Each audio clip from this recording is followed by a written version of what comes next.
Important question है, SSC GD में पूछा गया, ध्यान से देखिए। अभी ने दो वस्तुओं में से प्रत्येक को 5220 में बेचा, यानी एक वस्तु को 5220 में बेचा और दूसरे वस्तु को भी 5220 में बेचा। एक वस्तु पर उसे 16% का लाभ होता है और दूसरे वस्तु पर 10% का हानि होता है। पूरे लेन देन में उसे कितना लाभ या हानि हुई यह बताना है। तो बनाते इसको, ध्यान से देखिएगा।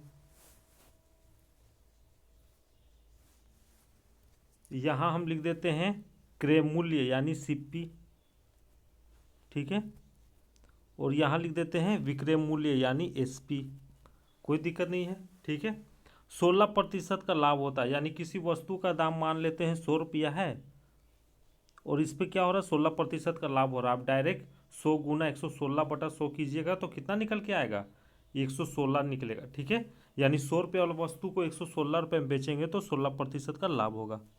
यहाँ तो कोई दिक्कत नहीं है। सेम उसी तरह दूसरे वाले वस्तु में करेंगे, 10% का हानि होता है। लाभ हानि हमेशा क्रय मूल्य यानी कॉस्ट प्राइस पे होता है, ठीक है।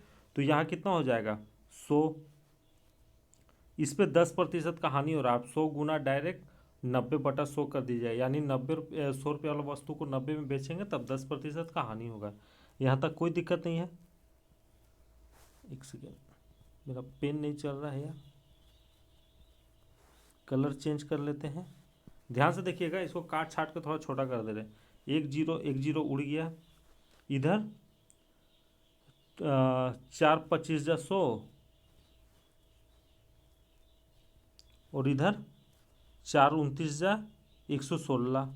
यहाँ तो कोई दिक्कत नहीं है।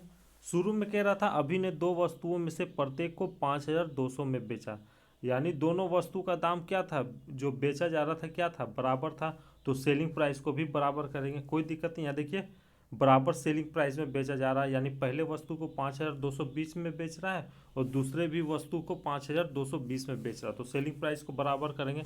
इधर देखिए 29 गुने क्या कर देंगे, यहाँ पे, यहाँ नीचे 9 है और यहाँ ऊपर में 29 है, दोनों को बराबर करने के लिए क्या करेंगे, यहाँ 9 से गुना कर देते हैं और यहाँ पे 29 से गुना कर देते हैं।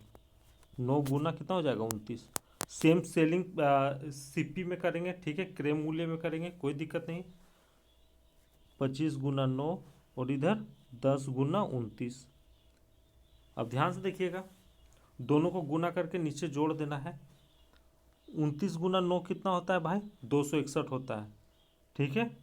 29 गुना 9 कितना होता है, 261 होता है। 261 प्लस 261 कितना हो जाएगा, 512 हो जाएगा, सॉरी 522 हो जाएगा, कोई दिक्कत नहीं यहाँ तक। इधर देखिए 25 गुना 9 कितना होता है, 225 होता है और यहाँ 29 गुना 10 कितना होता है, 290 होता है। दोनों को जोड़िएगा तो कितना आएगा, 515 आएगा। यहाँ तक कोई दिक्कत नहीं है। शुरू में देखिए एक वस्तु का दाम कितना था, 5220 रुपया था, और रेशियो बोलिए या एक्स बोलिए, एक्स मान के चलिएगा तो आराम से बनता, कोई दिक्कत नहीं है, ठीक है। शुरू में एक वस्तु का दाम कितना था, 5220 था और यहाँ एक वस्तु का दाम कितना है, 29 गुना 9 यानी 261 रुपया है, ठीक है। तो 261 का बराबर कितना है भाई, एक वस्तु का दाम लिए हैं, ठीक है, 261, ये जोड़ के नहीं लिए हैं, जोड़ के लेते तो फिर इसको डबल करना पड़ता, 5220 है, फिर इसमें प्लस करना पड़ता 5220, कोई दिक्कत नहीं, एक वस्तु का ले रहे हैं। तो 261 बराबर कितना हो जाएगा, एक्स मान के चलते हैं ना, कोई दिक्कत नहीं, 5220 रुपया, कोई दिक्कत नहीं। यानी एक्स बराबर कितना आएगा, 2 का 2, 6 का 12 और 2 दूनी 4 1 5, यानी एक्स बराबर कितना आएगा, 2 आएगा ना, 2 आएगा और इधर 0 यानी 20। एक्स बराबर कितना आया, 20। और आपसे क्या पूछ रहा था कि पूरे लेन देन में उसे कितना लाभ या हानि हुई, कोई दिक्कत नहीं है। देखिए ध्यान से, दोनों वस्तु का क्रय मूल्य कितना है, 515 है और सेलिंग प्राइस कितना है रेशियो में, 522 है। क्या हो रहा है, हानि हो रहा है या फायदा हो रहा है, फायदा हो रहा है। कितना का फायदा हो रहा है, 522 में से 515 जाएगा तो कितना होगा भाई, 7 रुपये, 7 रुपया, ठीक है। यानी 7 का फायदा हो रहा है, 7 का फायदा हो रहा है, एक्स में है, ठीक है, ये क्या है, एक्स में है। और यहाँ एक्स का वैल्यू कितना आया है, एक्स का वैल्यू कितना आया है, ध्यान से देखिएगा 20 आया, तो इसे पुट कर दीजिएगा ना तो कितना हो जाएगा, 7 गुना 20 यानी 7 का 7 7 दूनी 14, 140 रुपये आपका करेक्ट आंसर है।